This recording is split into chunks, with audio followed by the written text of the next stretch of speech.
नमस्कार दोस्तों, आज मैं एक नए अधिनियम के बारे में चर्चा करने वाला हूं जिसका नाम है मानसिक स्वास्थ्य एवं देखभाल अधिनियम 2017, जिसको कहते हैं the mental health care act 2017। यह अधिनियम बहुत ही अच्छा है और इस अधिनियम के तहत जो कोई मानसिक रूप से अस्वस्थ हैं या कहना चाहिए जो पागलपन की स्थिति पे पहुंच चुके हैं या पागल हैं,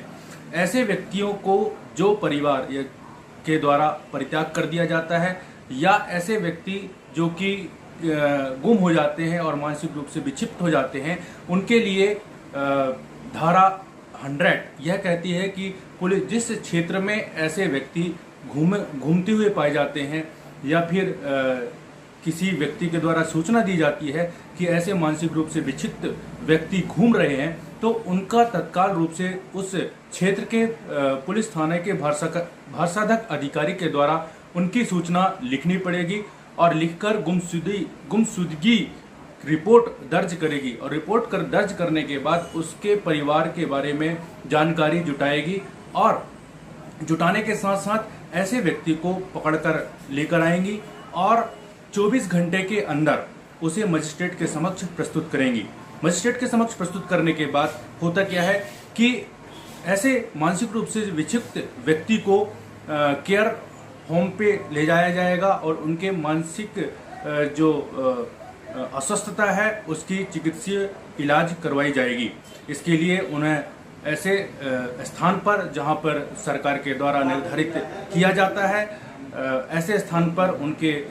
रखा जाएगा और उनके देख रेख किया जाएगा। साथ में उनके मेंटल हेल्थ के लिए पूरा केयर किया जाएगा। इस तरीके से इस अधिनियम के द्वारा सरकार और को जवाबदेही बताया गया है और साथ में जिस क्षेत्र में ऐसे व्यक्ति पाए जाते हैं वहां के पुलिस थाने के भारसाधक अधिकारी का दायित्व होता है कि ऐसे लोगों को चिन्हित करके उनका केयर करें। साथ में इस अधिनियम में यह बताया गया कि जो व्यक्ति इस तरीके से हैं जो अपने आप को समझ नहीं पा रहे हैं, घूम रहे हैं, तो उनके लिए बहुत ही जल्दी तरीके से वहाँ उस क्षेत्र के पुलिस अधिकारी, पुलिस भारसाधक अधिकारी उनके केयर के लिए ध्यान दें। यदि कुछ ऐसा हो जाता है कि कुछ परिवार में ऐसे विक्षिप्त व्यक्ति हो जाते हैं जिनको छोड़ दिया जाता है, तो ऐसे छोड़ने वाले व्यक्ति के विरुद्ध पुलिस थाना उस क्षेत्र के पुलिस थाने के द्वारा भारसाधक अधिकारी के द्वारा उनके विरुद्ध कार्रवाई करनी चाहिए और कार्रवाई करके उनको पनिष्ड करने का दायित्व फिर न्यायालय का होता है। न्यायालय पे उन्हें प्रस्तुत किया जाए, प्रकरण दर्ज किया जाएगा। इस पे इसकी धारा 106 यह कहता है कि जो व्यक्ति इस तरीके से इस अधिनियम के प्रावधान का उल्लंघन करते हैं तो प्रथम बार उल्लंघन करने पर 6 मास की सजा एवं 10,000 तक का जुर्माना होता है तथा द्वितीय बार यदि इसी तरीके से यदि वो करते हैं तो 2 साल तक की सजा एवं 50,000 का जुर्माना निर्धारित किया गया है। 50,000 से कम का जुर्माना नहीं होगा, इससे अधिक बढ़कर 5 लाख तक का जुर्माना बताया गया है। इस तरीके से यह अधिनियम बहुत ही कारगर है, ऐसे व्यक्तियों के लिए है जो कि पागलपन की स्थिति पे आ चुके हैं, पागल हैं और वे मानसिक रूप से विक्षिप्त हो चुके हैं, उनको अपने बारे में किसी तरीके से समझ नहीं है, तो उनके बिहाफ में, उनके फेवर में किस तरीके से काम किया जाए, तो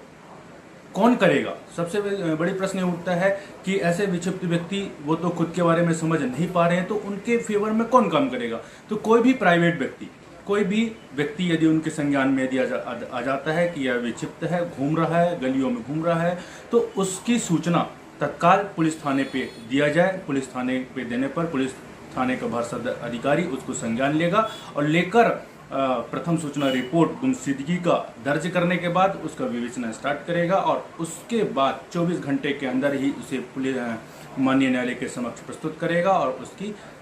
वहां से प्रक्रिया स्टार्ट हो जाती है उसकी देखरेख करने की और उसके मेंटल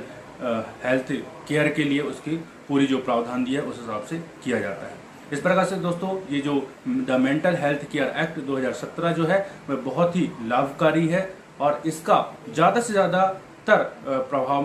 होना चाहिए, इसके ज़्यादा से ज़्यादा इसका इम्प्लीमेंट हो, जिससे कि ऐसे हमारे समाज में ऐसे बहुत से लोग हैं जो कि घूमते फिरते हैं, जिसको मेंटल डिसऑर्डर हो चुके हैं, उनका इस तरीके से रिहेबिलिटेशन हो सके। जय हिंद दोस्तों, जय भारत।